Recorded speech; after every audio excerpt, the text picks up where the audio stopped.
Et avec la reprise épidémique très forte, cette cinquième vague du Covid qui nous frappe, le gouvernement a recommandé hier de limiter au maximum les interactions sociales. Résultat, beaucoup d'événements s'annulent. Tous les réceptifs prévus autour de la fête des Lumières n'auront pas lieu et certaines entreprises commencent déjà à annuler les soirées de fin d'année.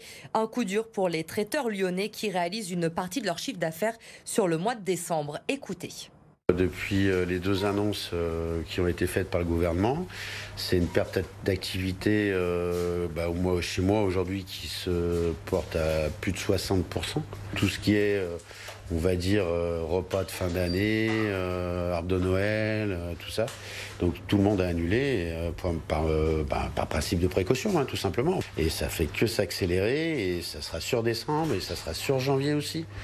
Parce que janvier, c'est une grosse période aussi où on a des vœux, où on a plein de choses au niveau de l'entreprise, des communes et tout ça. Et là, tout s'annule. Mais il va falloir qu'il se passe quelque chose parce qu'autrement, demain, notre métier de traiteur pur va disparaître. Disproportionné, scandaleux, les professionnels de la nuit ne comprennent pas la décision prise hier par le gouvernement.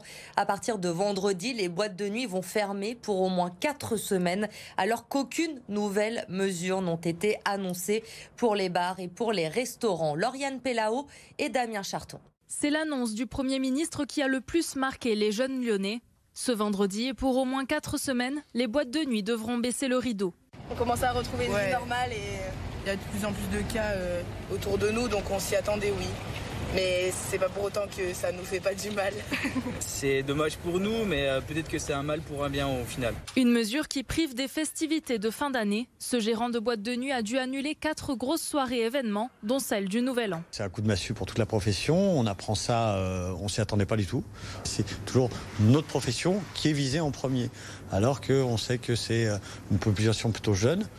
On leur a demandé de se vacciner, ils sont tous vaccinés pour pouvoir justement entrer dans le lieu. Donc on demande même aux clients de faire tous ces efforts. Et résultat, pour être entre guillemets puni à la fin, tout le monde doit faire des efforts. Et aujourd'hui, on a l'impression qu'il n'y a qu'une profession qui fait des efforts. Dans cette discothèque, le temps s'est arrêté. Donc là, on est totalement à l'extérieur. On pourrait avoir une ventilation optimale, mais non, on est obligé de fermer sous prétexte qu'on est une discothèque. Après avoir pleinement repris leur activité en embauchant près de 40 salariés, c'est la désillusion. C'est pas nous les plus dangereux. Ça commence à être dur psychologiquement, physiquement et puis financièrement. On sait de nouveau plus où on va alors qu'on a de nouveau recruté. D'être reparti quelques mois et de nouveau reprendre un coup d'arrêt, c'est dur. Honnêtement, c'est dur.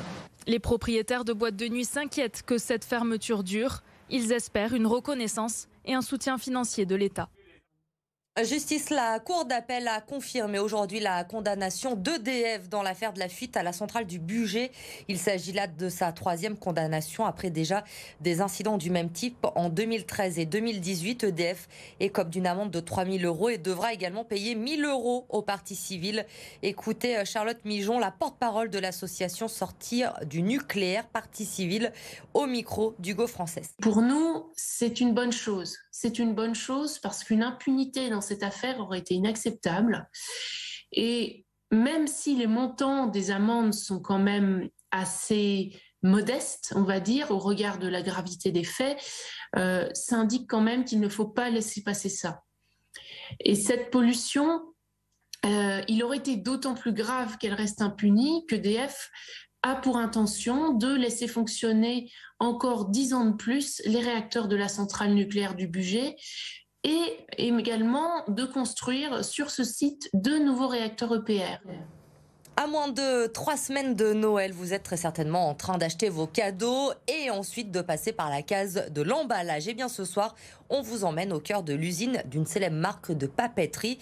Vous ne le savez sûrement pas, mais son papier cadeau est fabriqué chez nous à Genasse. Mélanie Ferreira. Je vous emmène côté impression du coup, là où sont imprimés du coup tous nos motifs. Là, on imprime 2022 déjà. Jusqu'à 250 mètres de papier imprimé à la minute. Cela va très vite. Et à la sortie, Mathilde vérifie que le travail est bien fait. Et voilà, on vérifie que la couleur est la bonne, que les manchons qu'on a utilisés sont bien calés, qu'il n'y a pas de décalage et que le motif est vraiment... correspond vraiment à ce qu'on avait imaginé à la base. Un motif imaginé pour Noël 2022 déjà.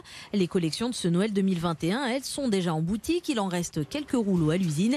Et ce qui marche le plus, c'est le traditionnel. les Pères Noël, le rouge, le vert, le naturel et le craft, c'est ce qui plaît le plus en tout cas cette année.